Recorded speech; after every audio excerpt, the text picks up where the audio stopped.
Hi friends, அனைவருக்கும் வணக்கம். தமிழக முதல்வராக பொறுப்பேற்றிருக்கும் நமது விஜய் அண்ணா பார்த்தீங்கன்னாக்கா, மகளிர் உரிமை தொகைன்னு சொல்லுவாங்க. அது ரூ. 2500 உயர்த்தி தரப்படும் சொல்லிட்டு தேர்தல் வாக்குறுதியில் கொடுத்துருந்தாங்க.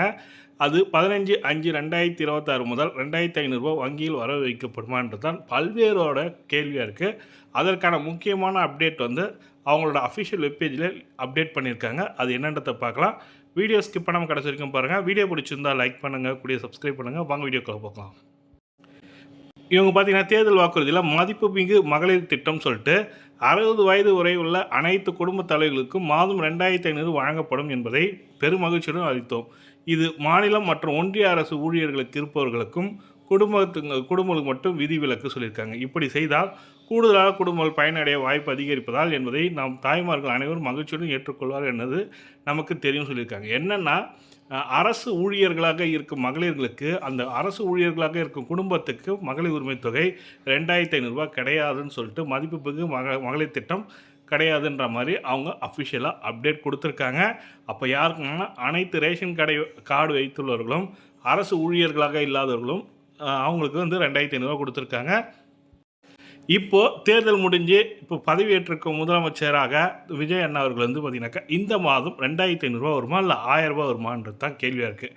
தமிழகத்தில் மாதந்தோறும் 15ஆம் தேதி மகளிர் உரிமை தொகை 1000 வங்கி கணக்கில் வர வைக்கப்படும் நிலையில் இந்த மாதம் பணம் கிடைக்குமா என்ற கேள்வி ஏழை மற்றும் நடுத்தர குடும்ப பெண்கள் சோகத்தில் ஆழ்த்தியுள்ளது. எதனாலனா, தேர்தல் முடிவுக்கு பிறகு புதிய அரசு அமைந்தால் அரசு இயந்திரங்கள் தற்காலிகமாக முடங்கியுள்ளது. இதனால் அரசு நிதி விடுப்புக்கு அதிகாரப்பூர்வ ஒப்புதல் இல்லாத நிலையில் உருவாகியுள்ளது. தமிழக ஆளுநர் பொறுப்பு +2 முடிவுகள் வெளியானது. ஆளுநர் மாளிகை அறிவித்துள்ளது.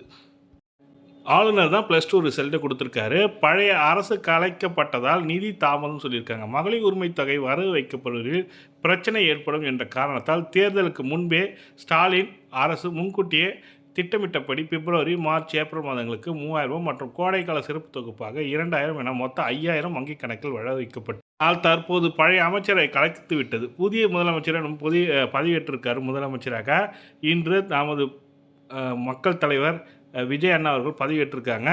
இந்த மாதம் 15ஆம் தேதி பணம் வர வைக்கப்படுமான்றது கேள்விக்குரியதாக இருக்குது.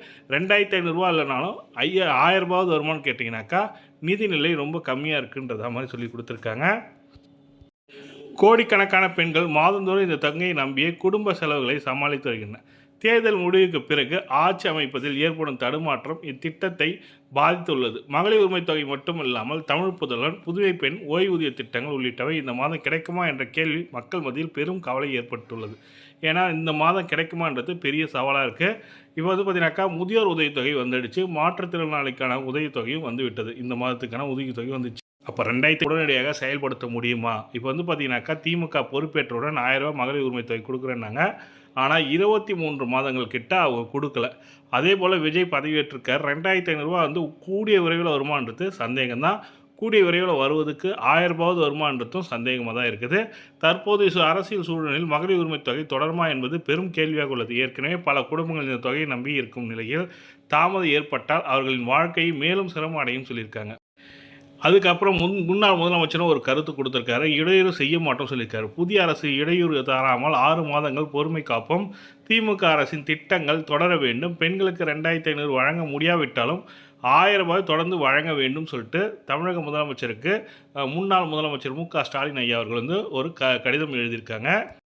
இப்போ இந்த சூழ்நிலையில் இப்போ முதலமைச்சராக பதவியேற்றிருக்கும் விஜய் அண்ணா அவர்கள் பார்த்தீங்கன்னாக்கா, 2500 கொடுப்பாங்களான்றது சந்தேகம்தான். இந்த மாதம் 1000 வருமானது 15ஆம் தேதிக்கு அப்புறம் தான் தெரியும். இன்றைக்கி பதவியேற்றிருக்காரு. இன்றைக்கி 10ஆம் தேதி, இன்னும் 5 நாட்கள் இருக்குது. அரசு ஆலோசகர்களிடம் இப்போ கலந்துரையாடப்பட்டு 1000 வழங்கப்படுமான்றது கூடிய விரைவில் அதற்கான அப்டேட் கிடைக்கும். அப்டேட் கிடைச்சோன்னா நம்ம சேனல் அப்டேட் பண்ணுவோம். நீங்களும் மிஸ் பண்ணாமல் பார்க்கணும், நம்ம சேனல் சப்ஸ்கிரைப் பண்ணிட்டு பெல் பட்டனையும் ப்ரெஸ் பண்ணிங்க. நன்றி, வணக்கம்.